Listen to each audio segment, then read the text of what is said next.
athletes answer some questions for it. Thanks. Obviously, it was a great win for our team. I thought we knew coming in they were a very, very good team, very good on the power play. Obviously, our killers did a tremendous job shutting them down.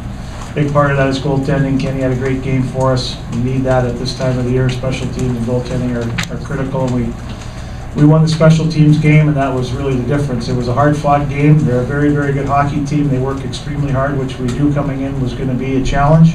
But our guys kind of grinded it out. It seemed like there wasn't a lot of flow to the game, so there were a lot of power plays. I thought in the third period, once we got the second goal, we started to get into more of our game and got some pressure on them down low. But I thought it was a great win, and sometimes these games are the toughest, so hopefully we can carry some momentum into tomorrow, obviously, against the winner of this and play another solid game. Questions for the student athletes? Kenny, you had some big saves really early, and I've heard goaltenders say that they sometimes know that they're in a zone. Did you kind of feel with those big stops while you were in the zone? Yeah, I felt good. My legs felt really good, and I just tried to stay aggressive all night. And fortunately, made some big stops there in the first inning of the game, really.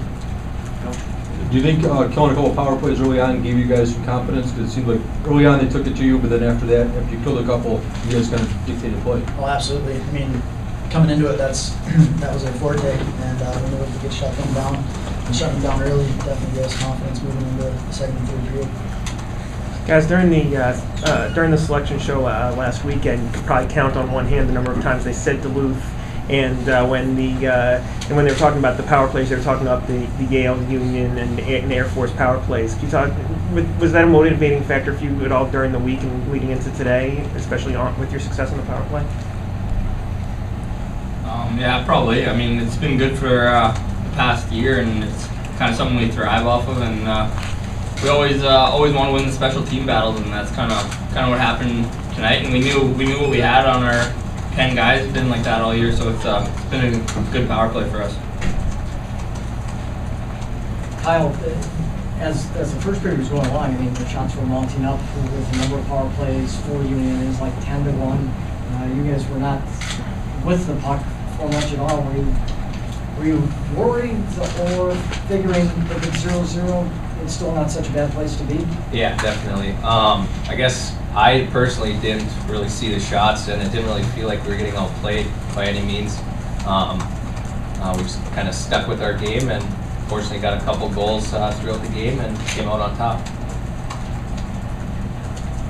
The penalties, though, will be called on your team where you're going, oh, what is this? Or are you saying, well, that's external officials, let's just keep going? Yeah, a little bit, but you kind of got to battle through it, and we knew if we'd play our game and worked hard, the calls would eventually come back our way. Kyle, did you guys want to be physical with them? Did you think they could be an advantage for you early on to kind of bump around a little bit? I think we try to be physical with every team we play. It's definitely part of our game, along with the skill aspect. But if you're being physical in the game, it gets you yourself in and your teammates into the game more, and kind of propels you to get a little energy, and we thrive off that. Can you explain your first goal? Yeah, I believe it was a power play chance. Seidel got the puck up to Montgomery, and he took a shot, and Alexic actually tipped the puck first, and then I tipped it after that, and it went low blocker, I believe. Just as you drew it up, I'm sure. Yeah, exactly. I mean, you haven't scored a goal since December 3rd. I mean, what's it like to be able to produce such a huge goal at this time of the year? It's a huge feeling. I got one the first round of playoffs, which helped get me back in, but I was out for 5 weeks with a broken hand too, so that was a little bit of a factor. But yeah, I haven't been on the score sheet in the goal department too much, but I've just been focusing on dishing the puck, I guess. Did Alexic's tip get to the goal? No, it got to my stick. So fortunately he tipped it, otherwise I probably wouldn't have got a piece of it. Okay. Kenny, what was the issue with the injury when you went down in the third period? I overextended a bit there, and my left hip kind of tightened up a little bit, and kind of an opportune time to, if we were on a penalty kill and getting a whistle like that, I think definitely give our guys a blow. So felt it needed to be done. So. Is there any way you were going to come out of the game? Absolutely not. How concerned were you though? Actually, it wasn't too bad at that time, but it got a little bit tighter as the game went on, but luckily it happened in the third. And can you talk about the team, your defense